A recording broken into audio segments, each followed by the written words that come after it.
Hello and welcome back, and today I want to talk about a brand new Synology NAS. It's one I've talked about on the channel before, and finally we've got it in the flesh. I want to talk about the new 2020 series DS220j.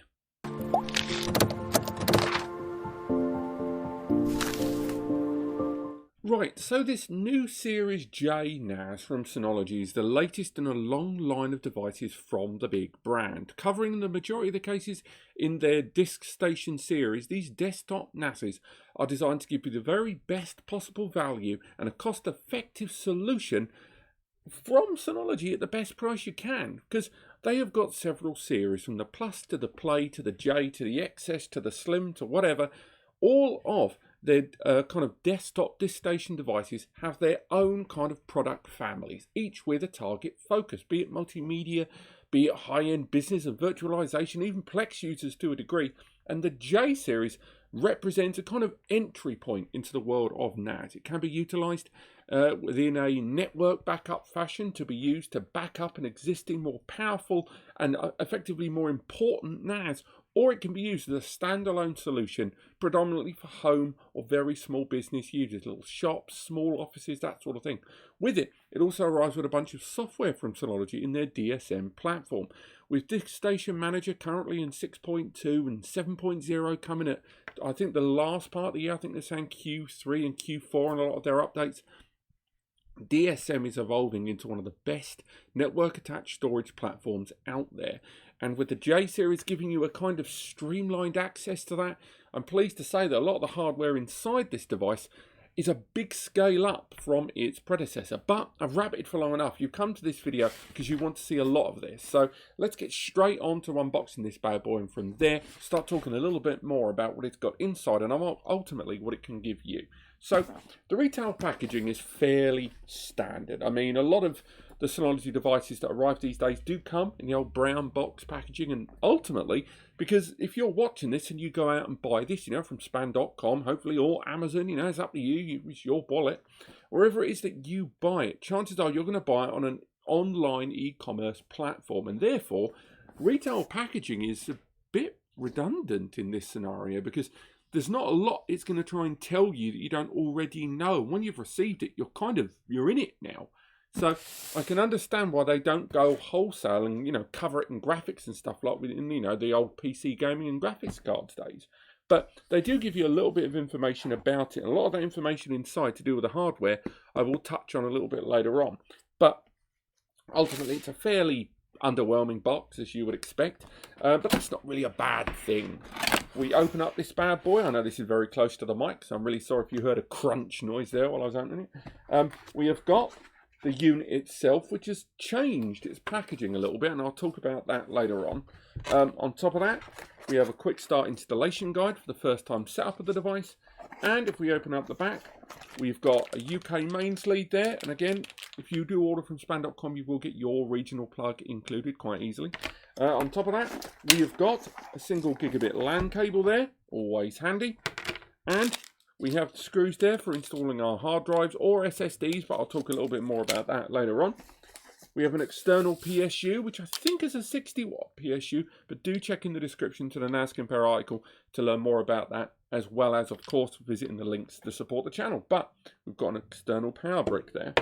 And we have a little adapter there for having separate drives installed. And we have further screws for the rear of the chassis. And again, this is a non-hot swap enabled NAS. The reason being because the chassis itself holds the drives inside. There's no removable trays here.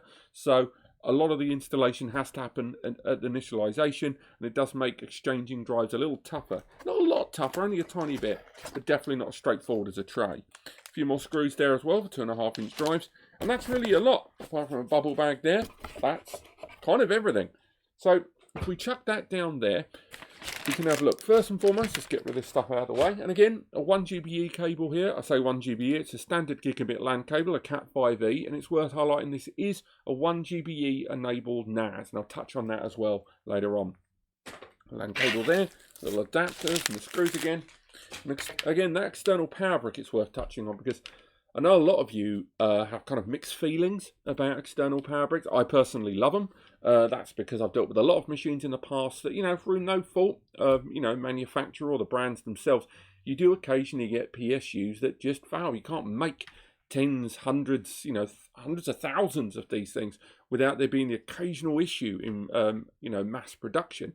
And an internal PSU can be a real nightmare to get swapped out and replaced officially. Whereas an external power brick, you can just send this off, get a replacement, or get an advanced replacement and be back online in no time. And in terms of desktop NAS, I do think an external power brick outweighs the risk of someone accidentally tripping on it and knocking it out in favour of having something that is just so much easier to commit a replacement and repair. But again, I know there's mixed feelings. I'm not going to say there's a minority or a majority, but I know I'm not winning. So let's look at the device itself. Now, this is an unpopulated NAS device. We have a look inside. I've got this nice cloth bag, and I'm glad they kind of changed out from that weird plasticky bag they had before. It's quite nice. This is surprisingly reusable. I quite like that. I know you don't care about a bag, but I like it. And then we have the chassis itself of the DS220j. I'm sorry if I keep accidentally calling this the 218J. I've just been saying that word a lot these years, and things stick. So what can I tell you about this NAS before I go any further? Well, first and foremost, I'm going to highlight the simple fact that the CPU inside this device is a massive leap off its predecessor, with its previous generation unit arriving with a dual-core Marvel CPU, which, although it kind of ticks some boxes, it was nowhere near as competent as the 1.4 gigahertz quad-core Realtek CPU inside this. A quad-core 64-bit ARM-based processor. This is something to be really impressed by. The PSU you're finally getting inside a Value J series. It's really indicative of the way network attached storage has changed, that we're seeing CPUs like that in, frankly, budget models. On top of that, you've got the unit supporting DDR4 memory, so a higher frequency, which means faster random access memory. But it is only 512 megabytes, which is a bit of a kicker. And I'm going to stop saying this, but later in the video, I'm going to say why that's a real problem. But focusing on this strictly on hardware we're talking about so far, it is a 2-bay storage device, and that CPU and memory will support, with those 2 bays, everything from traditional RAIDs like RAID 0, RAID 1, and JBOD, which isn't really a RAID, but it also supports SHR, Synology Hybrid RAID, which is very good news. Synology Hybrid RAID allows you to increase the capacity of your drives in a far safer way than traditional RAID levels. Synology Hybrid RAID allows you to install, for example, 2 drives inside this of maybe 4 TB each, and then a few years down the line you want to start adding some bigger drives. But traditional RAID really limits you to be able to do that, whereas SHR allows you to gradually replace one drive, then the other, with a bigger capacity, and the RAID will absorb the available storage automatically. And then with the second drive introduced, you will get that full available capacity, whereas doing that same system with a RAID 1, largely problematic. On top of that, if we look at the front of the device, we have got LEDs there, LED lights built in for drive health, system access, and just general activity. We've got a power button there built into the bottom. We have got a ventilation. I know you can't quite make it out there, but there's a vent panel right there that gives you lots of passive cooling assisted by the active cooling on the rear. And talking of cooling, let's talk about that logo. I've talked about it before, but I absolutely love the fact that the Synology logo is ventilated on both sides of this device. Another kind of really discreet passive cooling system on the device that you don't even really notice and just looks quite nice. More ventilation there on the bottom of it, even more ventilation I think than on previous generation devices. And my eyes might escape me, but I think this might even be a fraction wider than previous generation devices. I'll need to take this through to the other studio and do some comparisons on pre-existing 2-bays in the 2018-19 series, but I think this might actually be a fraction wider. I mean, infinitesimally, but very small. In the rear of the device, we've got that active cooling there. It's a ball bearing fan that can be adjusted automatically or manually for the RPM, rotations per minute, to go up and down as needed. Now, a lot of you should really just leave that at automatic, so it can adjust its temperature requirements automatically in line with the internal thermometer. But sometimes if you're really close to it and it's getting really noisy, or you're just concerned about heat in general, you can adjust that fan normally. And the same goes for those LEDs there on the front. You can adjust the brightness of those down to almost nothing, all the way up to incredibly bright as needed based on your own operational and physical environment.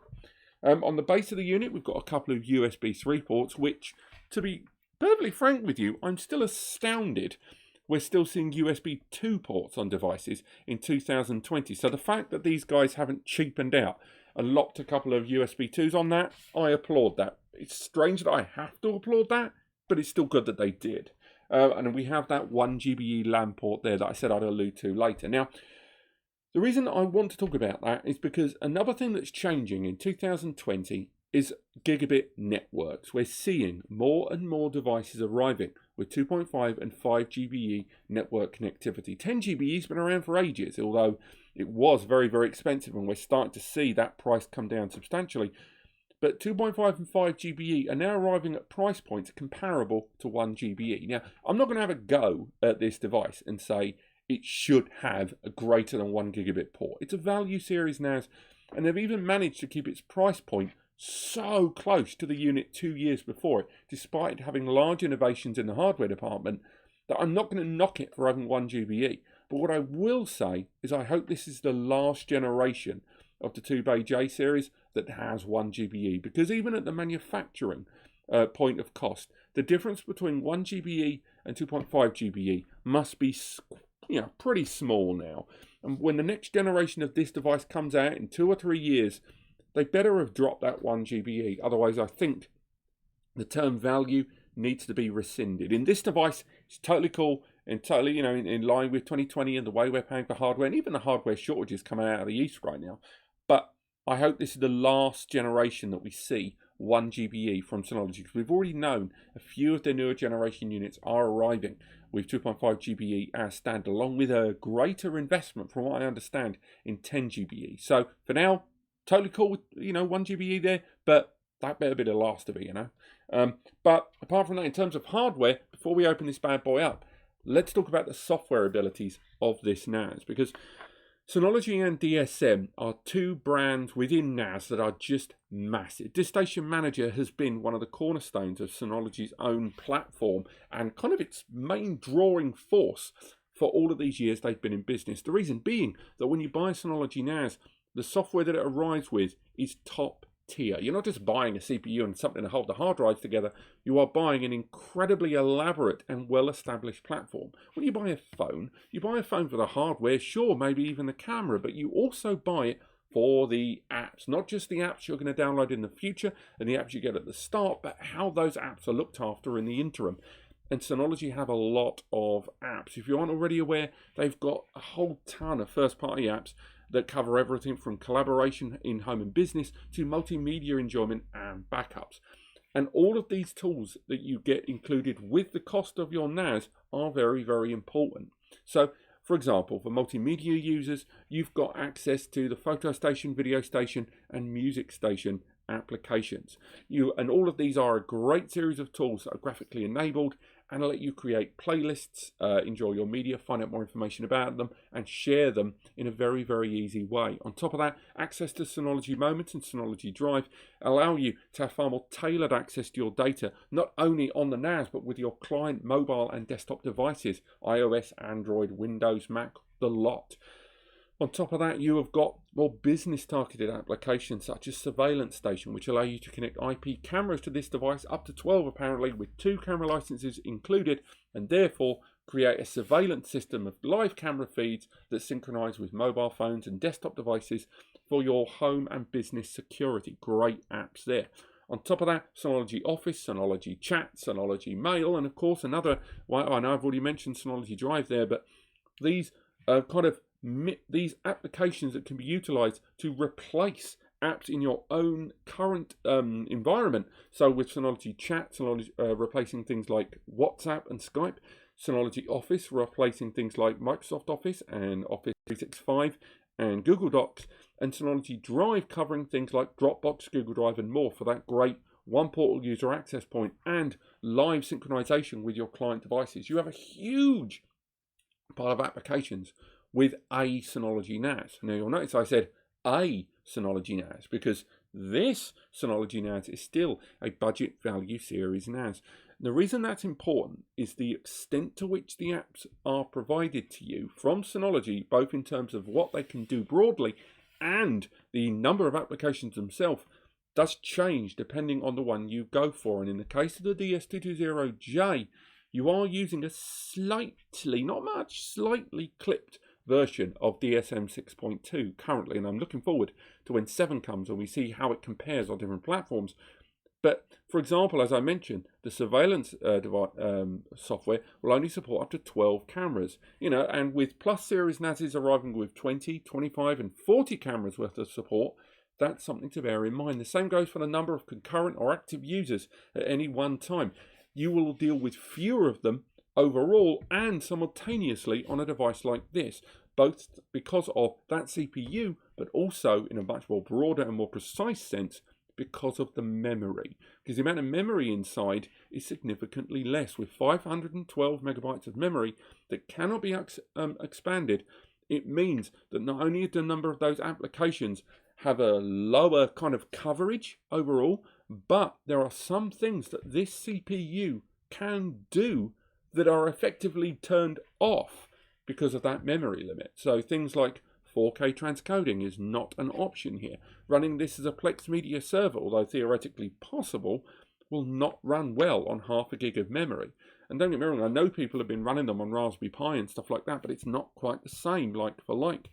Same goes for BTRFS. Synology managed to get BTRFS to run on a number of their 64-bit ARM platforms like this one, but 512 megabytes of memory is not going to cut it for background snapshot protection and background kind of speedy unknowing snapshot recreation, replication and sharing, as well as folder cloning and stuff like that, and the integrity checks that are intrinsic to BTRFS are not going to be possible on this device. And although you have a huge range of applications available, ones like a lot of their large-scale backup software, stuff like their virtual machine tool, which laughably you wouldn't even dream of putting on this.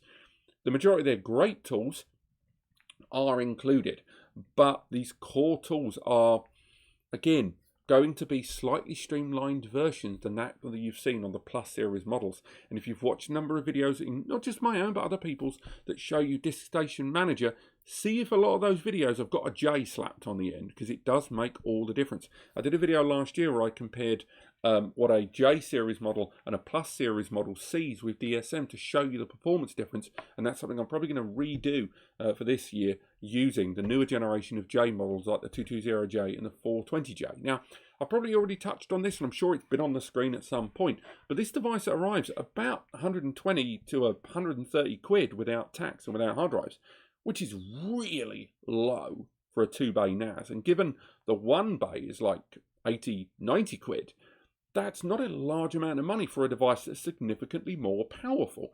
And despite it having slightly clipped software attributes compared to other larger, more expensive Synology NASs, you are getting a huge amount of potential with the DS220j. Now, I'm going to switch back to the hardware before we wrap things up here, because I must have used a good 15-20 minutes of your time right now, and I'm sure you've got loads to do. If we remove the side of this device, and bear in mind this is normally screwed in on the rear, we can remove that plastic chassis there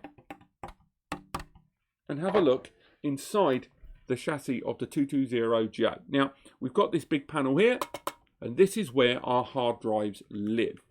And I say hard drives, you can install SSDs inside this device, but you will need to use adapters because you do not have a tray system here in place. Sorry, my wristband there is vibrating like crazy.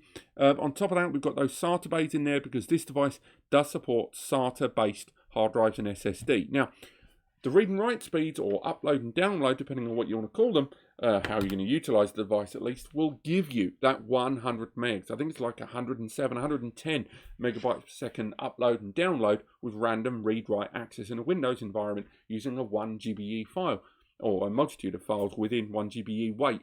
You're going to get those speeds normally with this device in a nice healthy way without 10,000 users trying to access it at once.